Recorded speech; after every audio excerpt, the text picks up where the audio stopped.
अस्सलाम वालेकुम रहमतुल्लाह।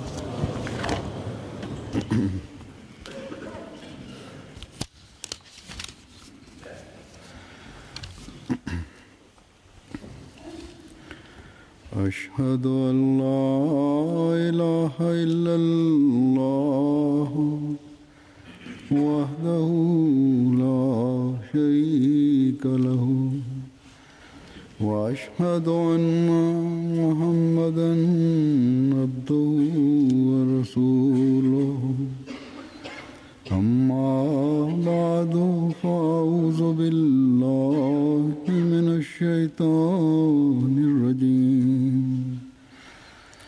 बिस्मिल्लाहिर रहमानिर रहीम। अल्हम्दुलिल्लाहि रब्बिल आलमीन अर्रहमानिर रहीम मालिकि यौमिद्दीन इय्याका नअबुदु व इय्याका नस्तईन इहदिनस सिरातल मुस्तकीम सिरातल लज़ीना अन्अमता अलैहिम गैरिल मग़ज़ूबि अलैहिम वलद्दाल्लीन।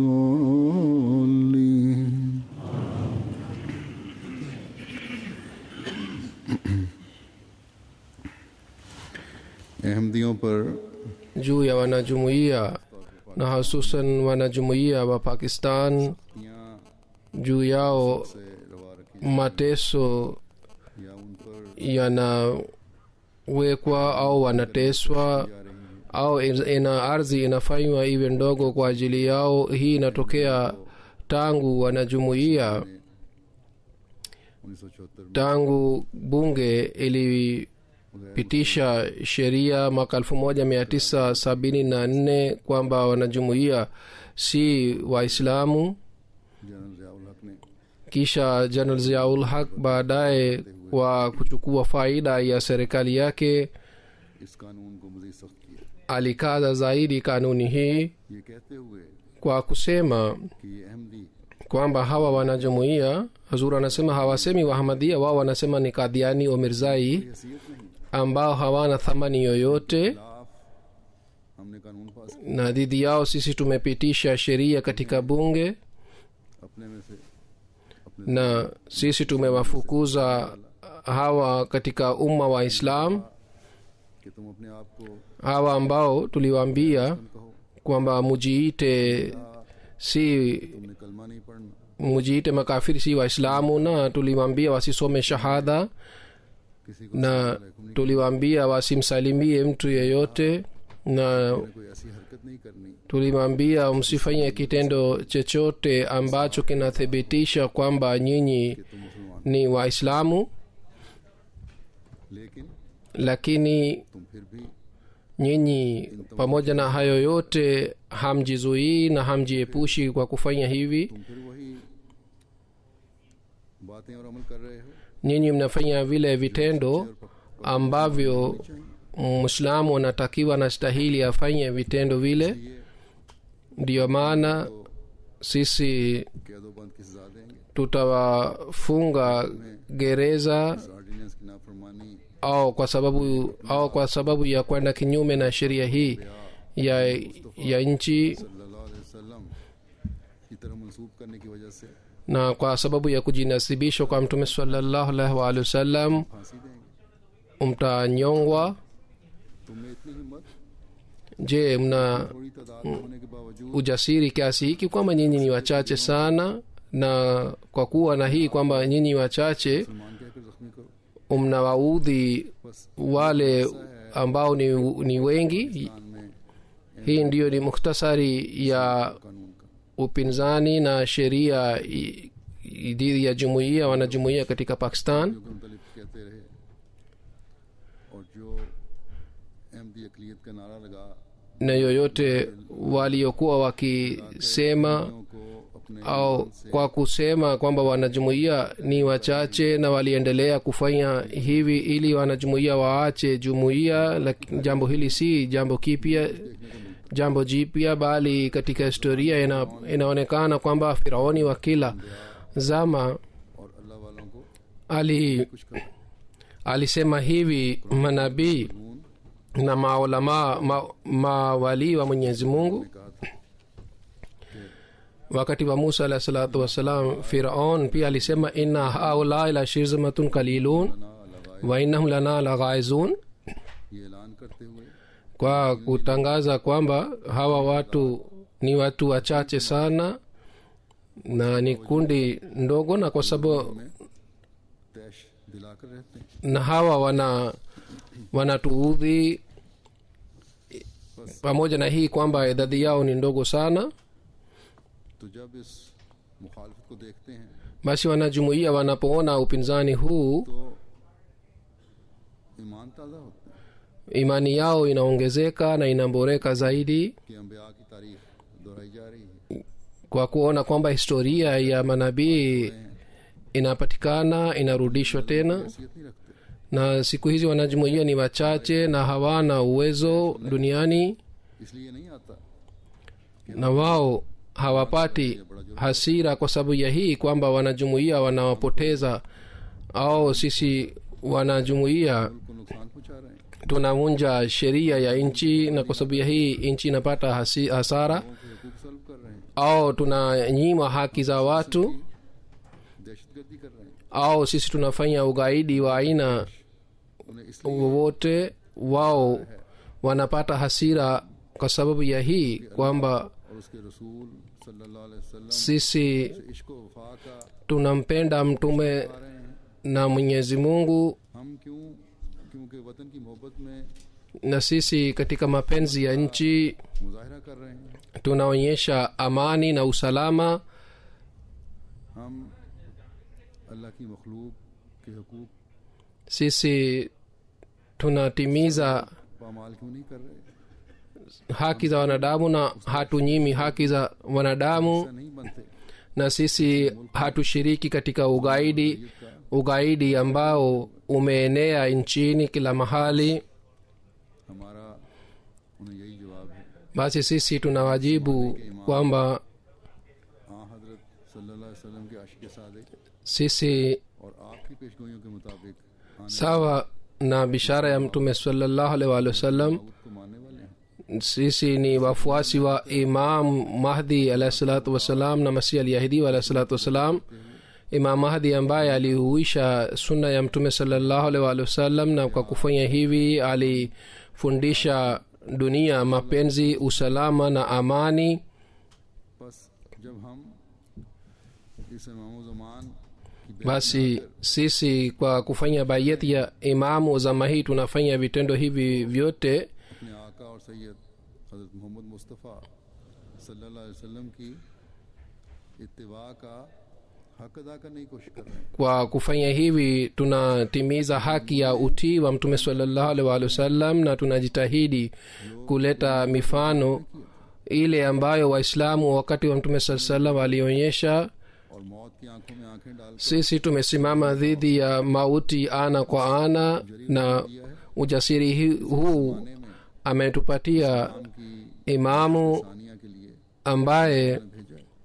alitumwa na Mwenyezi Mungu kwa ajili ya kuuisha Islam katika zama hii. अपने ईमान Sisi करने का हौसला tunalinda हजरत सल्लल्लाहु अलैहि वसल्लम के imani yetu zaidi kuliko रवैया से imani yetu, na ujasiri huu ametupatia imamu ambaye alileta imani kutoka kilimia. हर किस्म की कुर्बानियों के लिए तैयार है। Basi ikiwa sisi tupo tayari kwa ajili ya dhabihu ya kila aina, सही इदराक रखते हुए तैयार हैं।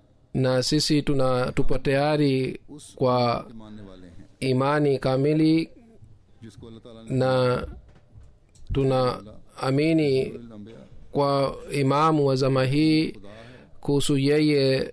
Mtume sallallahu alaihi wasallam alisema jariullah fi hulal anbiya, फिर इब्राहीम ने अंबिया ईसा पंजम में इसकी वजाहत करते हुए kwa kueleza maana yake Sayyidina alayhi salatu wasalam anasema katika barahini Ahmadiyya कि आदम kwamba से लेकर maana ya ufunuo huu ni kwamba tangu Adam alayhi salatu wasalam mpaka mwisho manabii तरफ से दुनिया wote waliokuja kutoka kwa Mwenyezi Mungu, wawe wana manabii wa wana wa Israeli au wasiwe wana wa Israeli, matukio yao yote na sifa zao zote, mimi nimepewa sehemu fulani katika hii, na hakuna nabii yoyote aliyetangulia ambaye katika matukio yake au katika sifa zake mimi sikupewa sehemu. हर एक नबी की फितरत का लक्ष्य मेरी फितरत में है। इस पर खुदा Na maumbile ya kila nabii yanapatikana katika maumbile yangu. बस जब तमाम नबियों में से आप अलैहिस्सलाम को हिस्सा मिला है Basi ikiwa Sayyidina alayhi salatu wasalam amepata sehemu katika maumbile ya manabii wote, katika hali hii matukio yaliyotokea के साथ होने थे zamani lazima matukio haya yapatikane katika jumuiya yake pia. या कानून साजियाँ Lakini upinzani huu na sheria hii dhidi ya jumuiya की जमात का कुछ भी बिगाड़ नहीं सकती। haipati hasara yoyote, इसके साथ ही au jumuiya haipati hasara ya aina yoyote, उन फतूहात की भी खबर kwa sababu pamoja na hii Mwenyezi Mungu ametoa bishara ya ushindi अम्बिया को मिली, ambao manabii walipata, कामयाबियों की खबर bali Mwenyezi Mungu alitoa bishara ya mafanikio zaidi kuliko zamani. आपको एक इल्हाम में Katika ilham moja Mwenyezi Mungu alisema, bushra laka ya Ahmadi, तुझे बशारत हो iwe bashara kwako ewe Ahmadi wangu, यहाँ ये जुल्म mateso haya na dhulma hii की तरक्की को रोक नहीं सकते।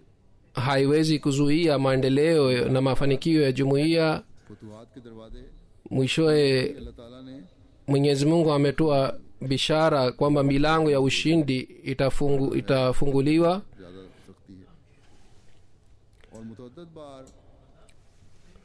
और मुख्तलिफ पैरायों में Na mara chungu mzima na katika njia mbalimbali Mwenyezi Mungu ametoa bishara hii आसमानी फैसले में katika kitabu chake kiitwacho Asmani Faisla, ishara za mbinguni. Sayyidina alayhi salatu wasalam anasema, Mwenyezi Mungu ameniambia waziwazi kwamba anal fattahu aftahu laka नसरन tara naslan ajiban wa yakhiruna यखिरूना अलल मसाजिद ala almasajid फिरलन rabbana ighfir lana inna kunna khatiin. मैं फत्ता हूँ Yani mimi ni fattah na nitakupatia ushindi, देखेगा utaona msaada maalum.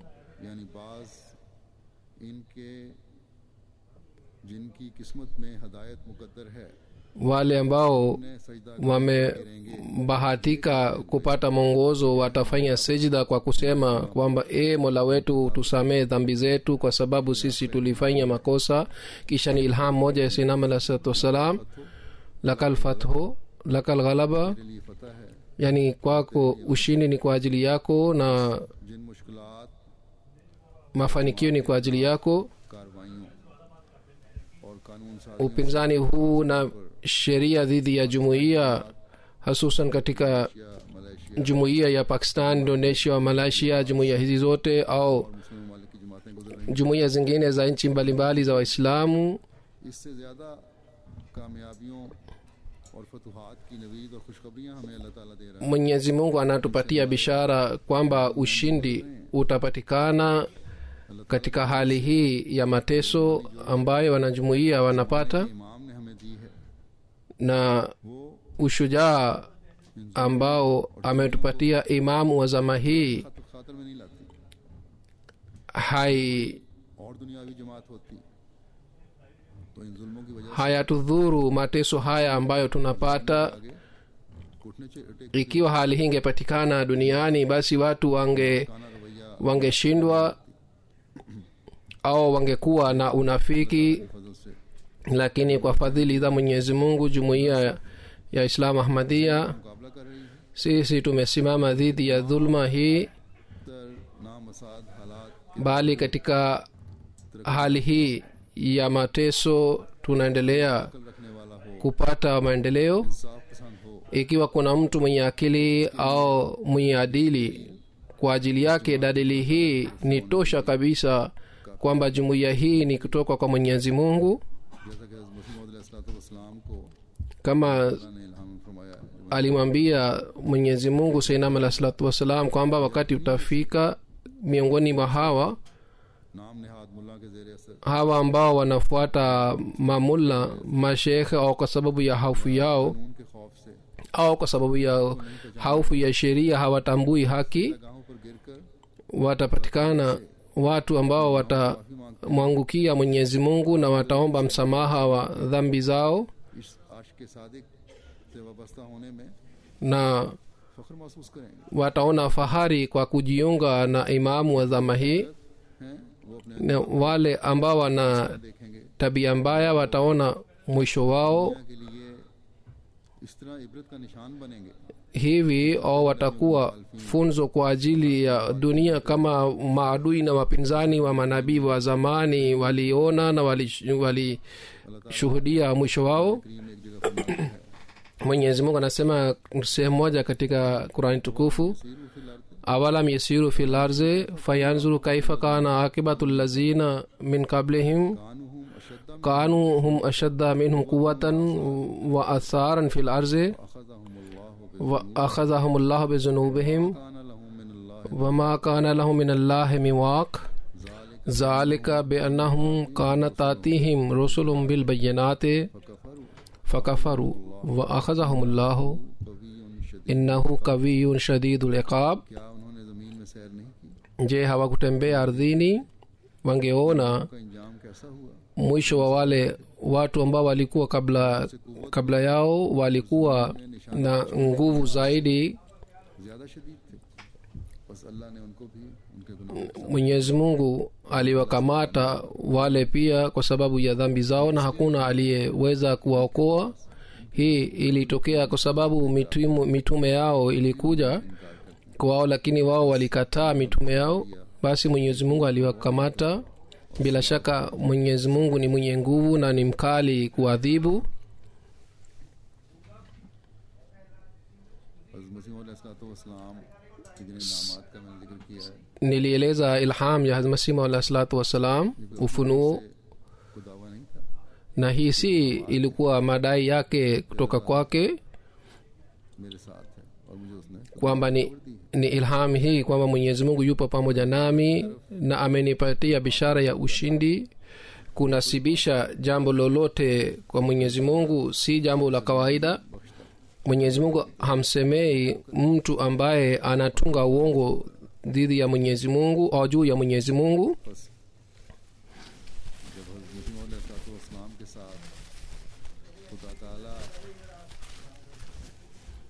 की ताईद Mwenyezi Mungu तो यकीनन ये सब बातें alipomsaidia Sayyidina alayhi salatu wassalam, na ikiwa tunaona msaada huu, basi msaada huu मैं आपके साथ unatuongeza katika imani, ज़माने में भी फरमाता रहेगा na tuna imani kwamba ikiwa zamani Mwenyezi Mungu alikuwa pamoja na Sayyidina alayhi salatu wassalam, ataendelea kusaidia jumuiya yake siku za usoni pia. ताईद कर रहे हैं Na matukio yanayopatikana yanathibitisha kwamba Mwenyezi Mungu anatupatia msaada wake, से जाहिर है kama ni wazi katika aya hii अम्बिया kwamba maadui na wapinzani मुखालिफिन अम्बिया और इलाही जमातों पर जुल्म करने वालों को na wale ambao wanadhulumu juu ya watumishi wa Mwenyezi Mungu, ज़रूर पकड़ता है Mwenyezi Mungu anawapatia muhula, lakini siku moja anawakamata. Mkato wa Mwenyezi Mungu, adhabu ya Mwenyezi Mungu inapokuja, basi hakuna nguvu yoyote wala hakuna idadi ya watu ambayo inaweza kusaidia. इन पर सख्तियाँ Ikiwa siku hizi hawa wanaowatesa wanajumuiya wanatunga sheria dhidi ya wanajumuiya आने वाले या नाउजुबिल्ला अहमदियत के कैंसर को au ख़त्म करने वालों के पास तो थोड़ी सी ताकत है जिनको अल्लाह ताला wanaosema kwamba Ahmadiyya ni cancer, hawa watu wana nguvu kidogo. चाहे तो उनका पता भी नहीं लगना Mwenyezi Mungu akitaka kuwamaliza na kuwaangamiza, जिनको अल्लाह ताला ने ख़त्म किया है atawaangamiza mara moja. दौलत रखने वाले थे Na wale waliokuwa kabla yao walikuwa matajiri sana na walikuwa na nguvu sana, इनकी अपनी अपनी दौलत भी नहीं है, na hawa watu ambao wanategemea mali yao si mali yao मुल्क चलाने के लिए bali kwa ajili ya kuendesha nchi wanategemea mkopo kutoka nchi zingine, basi ni jambo la kufikiria kwa ajili ya viongozi wetu na vile vile kwa ajili ya watu wa kawaida pia, बुरी तौर पर kwamba जुल्म करके kwa kudhulumu साथ देकर au kwa kusaidia katika dhulma hii अपनी हर तहरीर और सरकारी कागज में गालियां देकर au kwa kuwatukana, kwa kumtukana imamu wa dhama hii. Katika Pakistan hakuna karatasi yoyote ambayo mtu akitaka kufanya kazi yoyote, hakuna karatasi yoyote ambayo गंद लिखा हुआ ना हो और उसका Sayyidina alayhi salatu wassalam hakutukanwa. Katika karatasi zote Sayyidina alayhi salatu wassalam ametukanwa, या पार्कों में katika maofisi au गालियों के पोस्टर लगाकर katika ये सब लोग बहुत बड़े गुनाह maeneo mengine pia होश हैं wanaanika mabango ya matukano dhidi ya Sayyidina alayhi salatu wassalam. Hawa watu wote ni wenye dhambi. या खिलाफत खत्म हो गई या खुदा ताला पर यकीन नहीं है, Hawa watu labda wanakosa imani juu ya Mwenyezi Mungu, रंग में na wale ambao wanawasaidia na wanakaa kimya pia ni wenye dhambi, मुर्तकिब हो रहे हैं, na wale ambao नज़र में यकीनन नापसंदीदा है।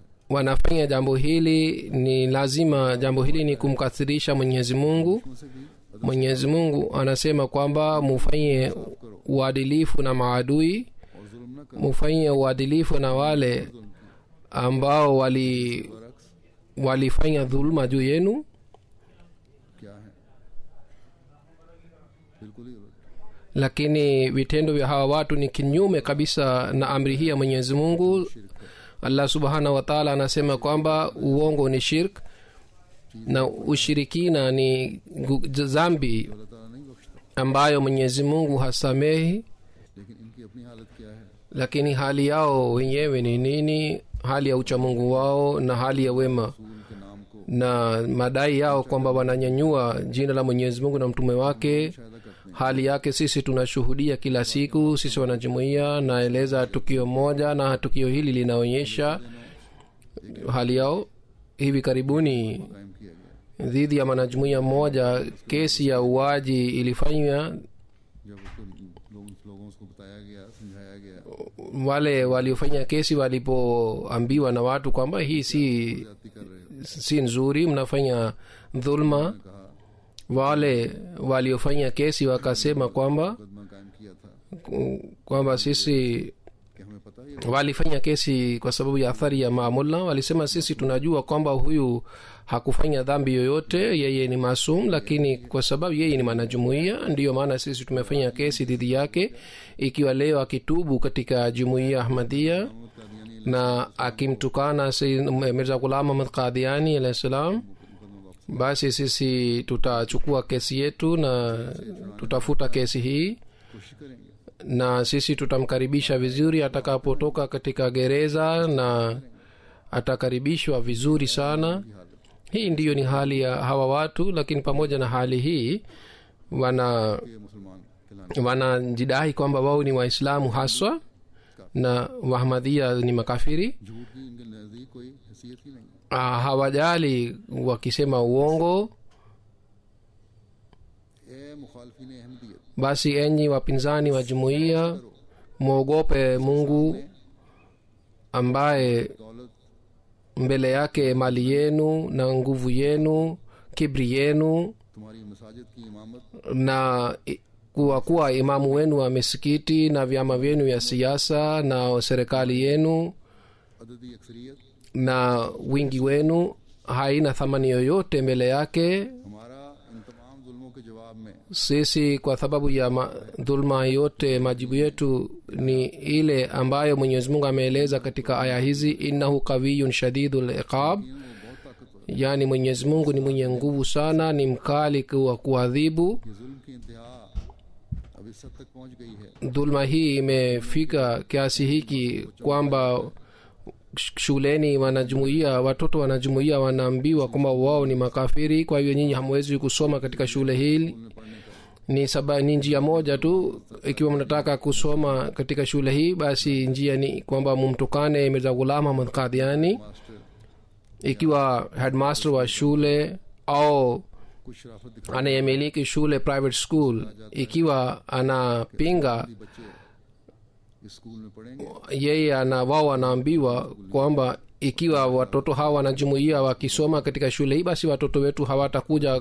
katika shule hii na sisi tutafanya maandamano dhidi yenu.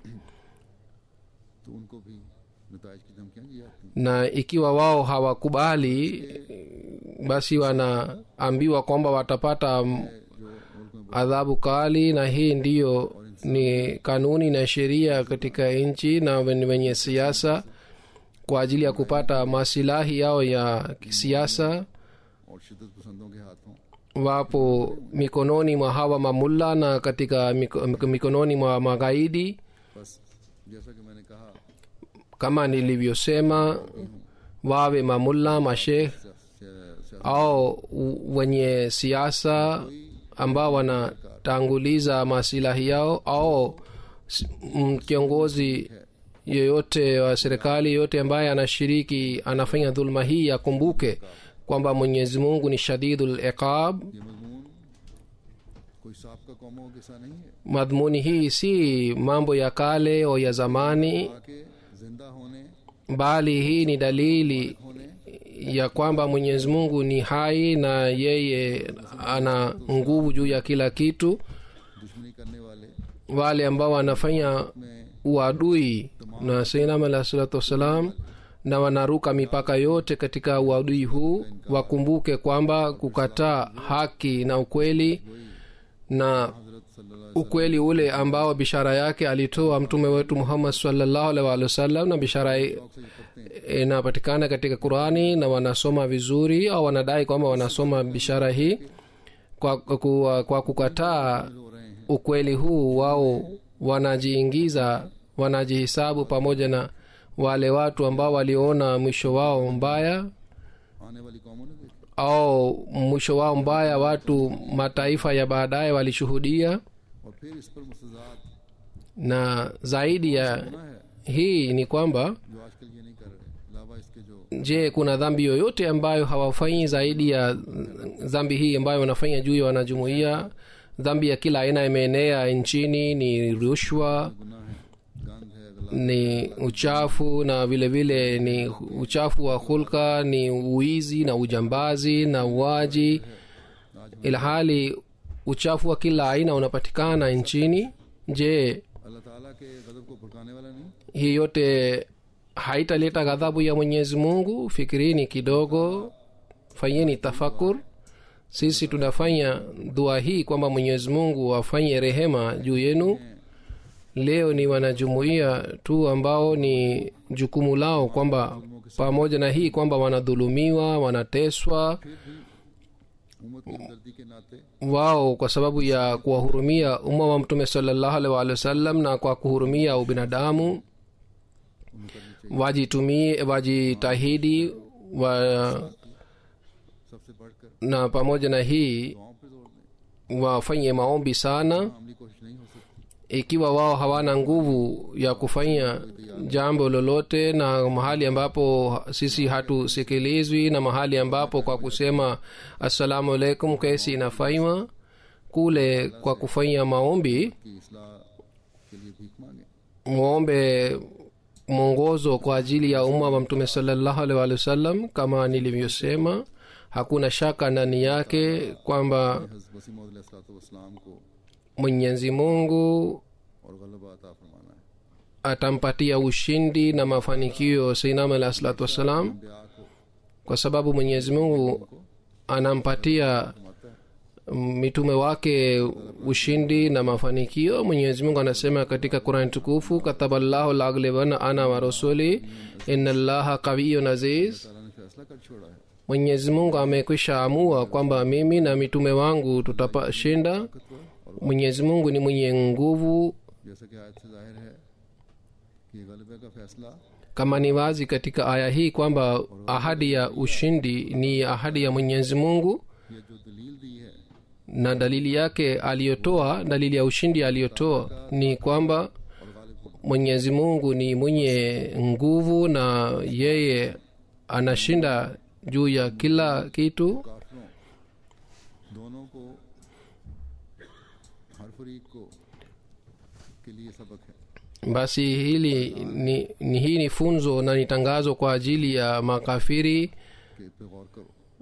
kwamba mufikirie jambo hili. Na mwenyezi mungu amewaambia waaminio, ताकतों का मालिक है, mwenyezi mungu ambaye ana nguvu juu ya kila kitu, ikiwa yeye amekwisha amua kwamba yeye na रसूलने वाले वाला mtume wake watapata ushindi, basi nyinyi अददी कमी को न देखो, msione udhaifu wenu na msione kwamba nyinyi ni wachache, अपने ईमानों को मजबूत करो, bali murekebishe na boreshe imani yenu na muwe karibu na mwenyezi mungu na mumpende mwenyezi mungu. इस लॉ लगाने के लिए, अल्लाह ताला से ताल्लुक पैदा करने के लिए Na kwa ajili ya kuwa karibu na mwenyezi mungu, yoyote mnayoweza kufanya fanyeni, उंगली लगाकर गलबा में शामिल किया जा रहा है। nyinyi नेकियों को बजा mnahesabiwa katika ushindi kwa kufanya juhudi ndogo. मकसद पैदाइश है, Mufanye wema na mufanye ibada ambayo ni lengo la kuumbwa kwenu, और गलबे का हिस्सा बन जाओ। na kwa kufanya hivi muwe sehemu ya ushindi. Challenge है Na ni अपनी तमाम challenge kwa hawa mapinzani kwamba tumieni nguvu yenu yote, lakini kumbukeni कवि और अजीज mwenyezi mungu ni kawiyo na aziz, yani yeye ana nguvu कि juu ya kila kitu, na yeye ameamua अपने प्यारे को फतह देनी है kwamba atampatia ushindi mja wake mpendwa wake इंशाल्लाह। inshallah taala. तो फिर तुम्हारे मकर, Basi ikiwa ni hivyo, basi hila zenu तुम्हारी मासूम बच्चों को तंग करने की कोशिश, na kusumbua kwenu watoto wadogo na kuwatesa na kuwasumbua wafanyakazi wanajumuiya तुम्हारी कारोबारी अहमदी कारोबारी लोगों को तंग करने की na kuwasumbua kwenu wenye biashara wanajumuiya चलते राह चलतों पर मुकदमे कायम करने की कोशिश na kufanya kesi dhidi ya wanajumuiya गलबे को रोक नहीं सकती। hawezi kuzuia ushindi wa mwenyezi mungu na mtume wake. Ikiwa ingekuwa kazi ya wanadamu, काम आ सकती bila shaka nguvu yenu ingefaa na ingeleta mafanikio, lakini hii ni kazi ya allah subhanahu wa taala, na mwishowe गलबा kudra ya mwenyezi mungu inapata ushindi. अल्लाह ने इन अल्लाह कवियुन अजीज कहा है, Ikiwa mwenyezi mungu amesema inna allaha qawiyun aziz, na basi ametangaza kwamba kazi hii nitafanya mimi mwenyewe. तादाद की किल्लत और कसरत, Na hapa मालो दौलत की किल्लत, uchache wa idadi, मान की किल्लत या कसरत upungufu wa mali na vifaa haina thamani yoyote. Je, katika vita ya Badri au katika vita ya Uhud au katika vita yoyote, दौलत की कसरत नहीं है, ताज में kwa sababu ya mali ushindi ulipatikana au matokeo mazuri yalipatikana? हाँ एक बात यकीनन है Naam, ni kitu kimoja ambayo kwamba pamoja na hii kwamba ni ilikuwa ahadi ya Mwenyezi Mungu na Mwenyezi Mungu alithibitisha, na pamoja na hii kwamba Mwenyezi Mungu alionyesha ishara waziwazi za ushindi. मामूली ज़ाहिरी कोशिश अपने वसाइल के मुताबिक Manabii wa Mwenyezi Mungu wanajitahidi sawa na uwezo wao, दुआओं की तरफ होती है। lakini wao wanafanya maombi, कामिल नमूना हमारे आका मौला na mfano mwema ni mtume wetu Muhammad sallallahu alaihi wa sallam alionyesha mfano huu katika vita ya Badri. करती Inaonyesha बावजूद तमाम ni mfano wake. वादों के Pamoja na hii kwamba Mwenyezi Mungu aliahidi ushindi utapatikana, mtume sallallahu alaihi wasallam alikosa utulivu और उसको बेचैन कैफियत में दुआएं na katika hali hii alifanya maombi sana, na hali yake ilikuwa kiasi hiki kwamba kwa sababu ya maombi लगता था जिस तरह बार बार कोई mwili ulikuwa unatetemeka, जान करने की हालत हो। na ilionekana kwamba kwa sababu ya hii atakufa, na kwa sababu ya hii mwili ulikuwa unatetemeka na shuka ilikuwa inaanguka chini. Mwenyezi Mungu anasema kwamba mimi na mtume wangu tunaposhinda, खुदा ताला में डूबकर इलाही फैसलों का हिस्सा बनने की कोशिश करते manabii wa Mwenyezi Mungu pia kwa kumpenda Mwenyezi Mungu wanakuwa sehemu ya ushindi huu. हैं। आप सल्लल्लाहु अलैहि वसल्लम की कुव्वत कुर्सी और तरबियत ने Kisha malezi ya mtume sallallahu alaihi wa sallam ali जंगों में मसरूफ होते थे। tayarisha masahaba ambao mchana walikuwa wakishiriki katika vita na usiku walikuwa wakifanya ibada ya Mwenyezi Mungu. Tukiangalia sawa na jicho la dunia, vita yoyote iliyotokea kulikuwa hakuna मुसलमानों में और usawa wa idadi ya Waislamu na makafiri, से ताल्लुक lakini kwa sababu ya uhusiano na kuwa karibu na Mwenyezi Mungu na kwa sababu ya ibada ya Mwenyezi Mungu, गलबे का हिस्सा बना दिया। kwa sababu wao walijimaliza रखना चाहिए nafsi zao katika mapenzi ya Mwenyezi Mungu, walikuwa sehemu ya ibada. के हमलों के Tunatakiwa tukumbuke kwamba mchana pia wakati maadui walikuwa wakishambulia, और आपके सहाबा mtume sallallahu alaihi wa sallam na masahaba zake walikuwa wakifanya ibada. Na safari moja ilitokea hivi kwamba kwa sababu ya mashambulio ya maadui, हमलों की वजह से मुसलमानों को Waislamu मौका नहीं मिला hawakupata nafasi ya kuswali swala tano na wakati wake ulipita. Kwa hivyo swala tano ilikusanywa pamoja. सल्लल्लाहु अलैहि वसल्लम Wakati huo mtume sallallahu alaihi wa sallam alihuzunika sana को बददुआ दी। na alifanya maombi mabaya kwa ajili ya maadui, akisema kwamba ole kwa maadui, kwa sababu yao tumelazimika leo kukusanya swala tano. जानी माली नुकसान की वजह से कभी आप परेशान नहीं Mtume sallallahu alaihi wa sallam hakupata wasiwasi kwa sababu ya hasara ya nafsi na mali, तो सिर्फ इस वजह से wala hakuwaombea maombi mabaya. वक्त पर इबादत करने का Ikiwa mtume sallallahu alaihi wasallam aliwaombea maombi mabaya kwa sababu ya hii kwamba wao hawakutupatia nafasi ya kuswali na kufanya ibada, kwa sababu moyo wa mtume sallallahu alaihi wasallam ulikuwa akimkumbuka Allah subhanahu wa ta'ala na alikuwa akimkumbuka kila wakati. जायज जाया होने का अफसोस आपकी बर्दाश्त से बाहर था।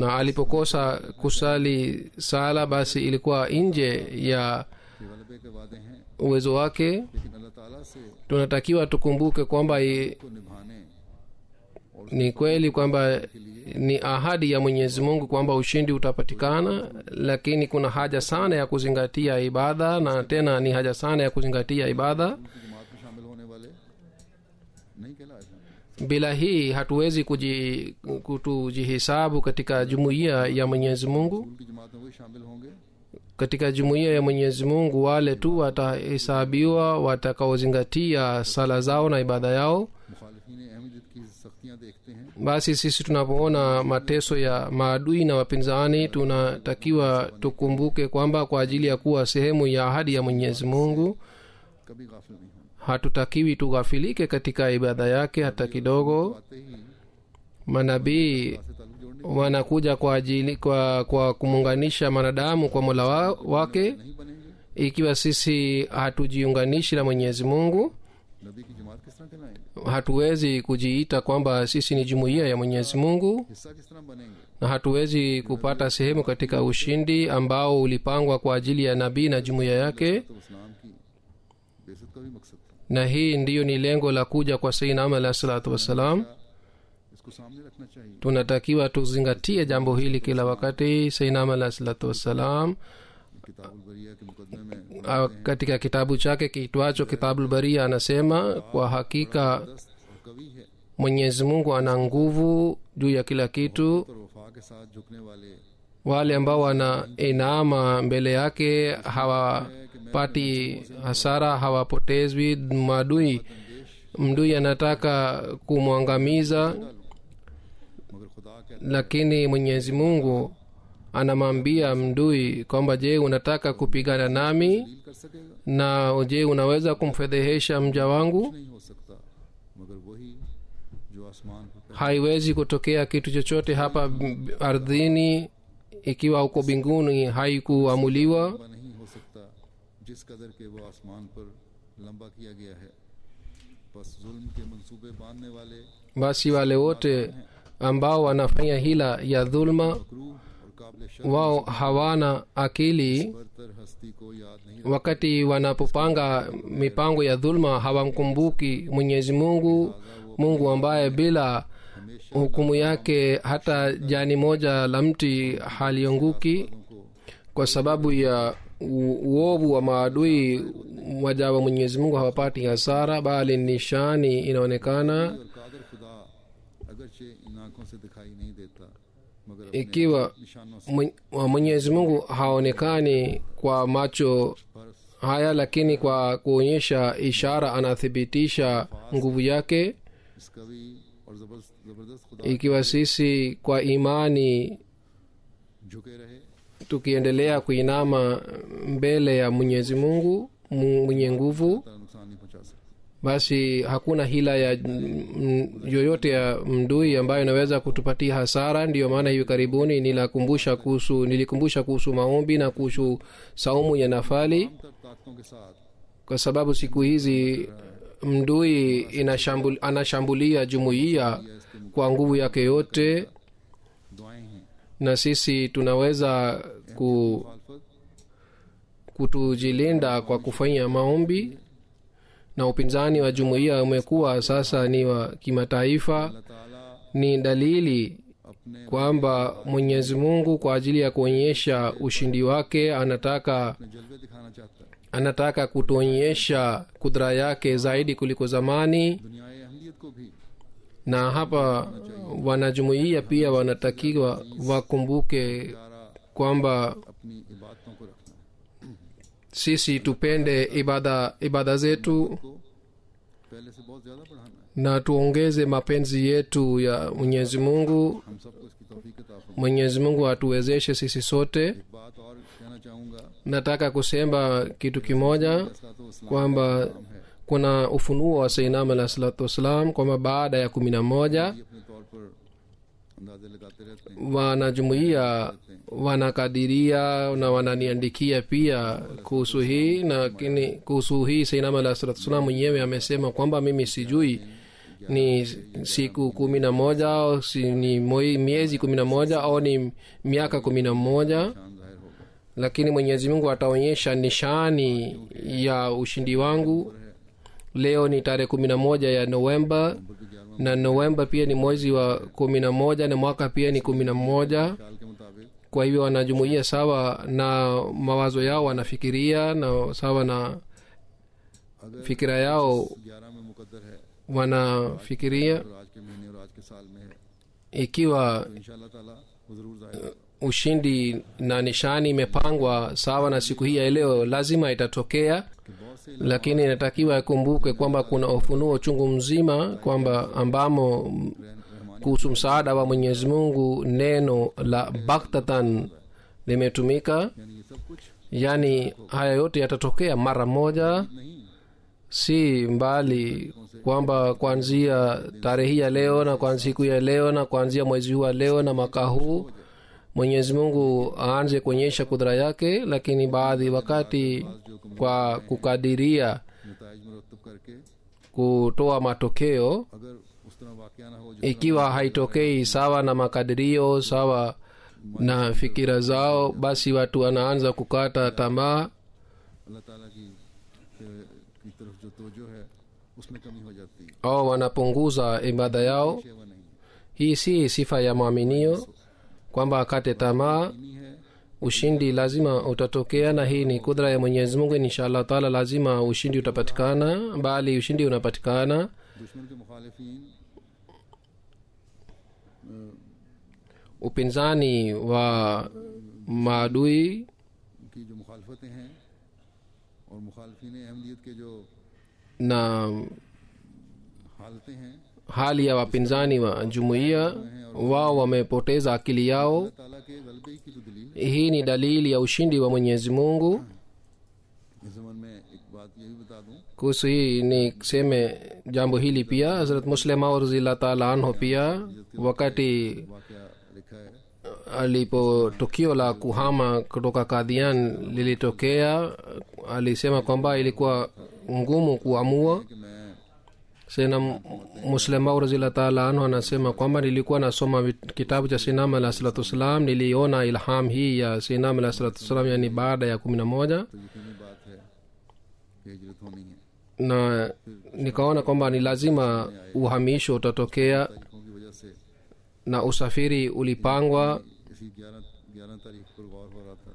na tarehe 11 ilikuwa nafikiriwa kwamba usafiri upangwe, na mpango uliofanywa baada ya juhudi kubwa sana. Tena kizuizi kilianza kupatikana, na siku ambayo usafiri ulipangwa kizuizi kilipatikana na athari yake ilionekana. Saa 10 Hazrat Mirza Bashir Ahmad Sahib akasema kwamba mpango uliopangwa unaonekana hautawezekana, lakini Hazrat Muslimau radhiyallahu ta'ala anasema katika wazo langu lilikuwa ilham ya baada ya 11, labda itakuwa sawa na ilham hii. Kwa hiyo mara moja kisha Mwenyezi Mungu alifanya mpango, na baada ya saa 11 usafiri ulipatikana. Kwa hiyo uhamisho ulipatikana kutoka Qadian mpaka Rabwa, na mara chungu mzima ilham hii imeshawahi kutokea.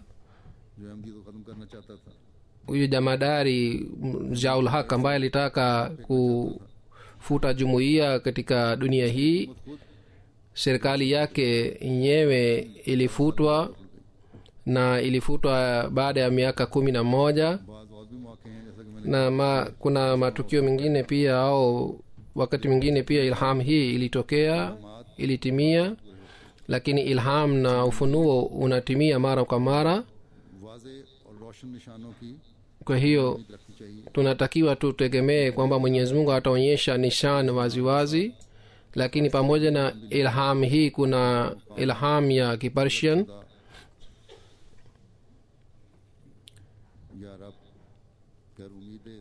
Maana yake ni kwamba Sinam alayhi salatu wasallam anasema kwamba Mwenyezi Mungu anasema kwamba maombi yake yatafika binguni, yamefika binguni, basi ikiwa nikupatie bishara yote basi usishangae. Kisha ni baada ya 11 hapa tena madhumuni ya maombi imeelezwa kwamba maombi yanatakiwa yafike binguni. Sisi tunatakiwa tuzingatie sana maombi kama nilivyosema, ndiyo maana nilikumbusha kuhusu maombi. Mfanye maombi kiasi hiki kwamba maombi yafike huko binguni, kisha sisi tushuhudie ushindi katika maisha yetu na tuone maangamio ya maadui. Mwenyezi Mungu aniwezeshe mimi na nyinyi pia, Mwenyezi Mungu atuwezeshe tufanye maombi zaidi kuliko zamani. Baada ya swala nitasalisha jeneza ghaib 2. Jeneza ya kwanza ni ya darwesh wa Qadian, Bana Chaudhry Muhammad Sadiq Sahib Ibn Wariam Sahib. Tarehe 29 alianguka na alikuwa na maradhi ya moyo pia vile vile, na alipata matibabu, lakini tarehe 5 ya November alifariki. Inna lillahi wa inna ilaihi rajiun. Hadhrat Muslimau radhiyallahu ta'ala anhu aliposema watu waishi kule Qadian, alikuwa mdogo sana, lakini aliitikia tahriki hii na alitimiza ahadi yake mpaka mwisho wa uhai wake. Aliendelea kuitumikia jumuiya katika ofisi mbalimbali na mashamba ya jumuiya pia alilinda na alilima, na alikuwa mfanya kazi mzuri sana wa jumuiya. Alikuwa akipenda sana karamu kwa sababu alikuwa na mboga ya nyumbani na vile vile maziwa. Kwa hiyo alikuwa akiwatumia watu vitu hivi, na alikuwa akiwapatia karamu sana wageni wa jalsa salana. Alikuwa mtu mpendwa sana na mwenye shukrani sana, na alikuwa akizingatia swala, na aliwapatia malezi watoto wake vizuri. Alikuwa musi na ameacha watoto wa kiume 4. आपके एक बेटे mtoto wake mkuu mmoja Dr. Muhammad Arif Saheb alikuwa Nazir Baitul Mal Kharch mwaka jana alifariki. ताला मरहूम के दर्जात बुलंद। Mwenyezi Mungu aiweke roho ya marehemu mahala pema. दूसरा जनाजा है मुकर्रम Jeneza ya pili ni ya Bana Ahmad Yusuf Saheb, shahid wa Syria. ये शाम के अरब दोस्त हैं, Alikuwa mwenyeji rafiki yetu wa Syria. फसाद हो रहे हैं उसमें Kule siku hizi ufisadi umeenea sana na yeye alifariki kule. Inna lillahi wa inna ilaihi rajiun. रहे थे। Tarehe 30 ya Oktoba alikuwa anarudi nyumbani, na njia ambayo alikuwa anapita kule ni ufisadi ulikuwa umeenea sana, सुनते थे बाज लोग na shahid marehemu alikuwa akisikia kwa sauti ya juu. Watu alimwambia asipite kule, lakini inaonekana kwa sababu alikuwa hasikii sauti ndogo, kwa hiyo hakuweza kuelewa. Kwa hiyo alipokuwa anapita katika njia ile alipigwa risasi katika kichwa chake, alifariki pale pale. Alizaliwa mwaka 1976. Alisoma shule ya msingi na alikuwa bado hajaoa, हमें अहमदियत की तबलीग पहुंच चुकी थी। ताहम na miaka 10 iliyopita alipata ujumbe wa jumuiya, lakini mwaka jana alijiunga na jumuiya. ये मुकर्रम Mpwa wake Yunus साहब बयान करते हैं Bana Yunus के बारे में anasema kwamba alikuwa akinihubiri vizuri. इनकी बातें सुनकर मैंने इनसे पहले Kwa kusikia और उन्हें एक माह tablighi yake nilitangulia kufanya bayat, lakini yeye alijiunga baadaye, na dada yake pia alifanya bayat. Shahid marhum alikuwa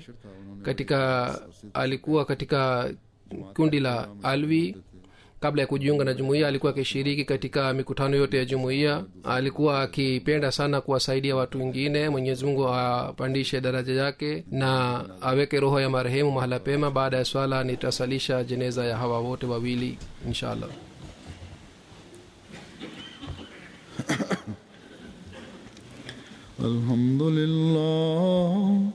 الحمد لله نحمده ونستعينه ونستغفره ونؤمن به ونتوكل عليه ونعوذ بالله من شرور أنفسنا ومن سيئات أعمالنا من يهده الله فلا مضل له ومن يضلله فلا هادي له ونشهد أن لا إله إلا الله ونشهد أن محمدا عبده ورسوله عباد الله رحمكم الله إن الله يأمر بالعدل والإحسان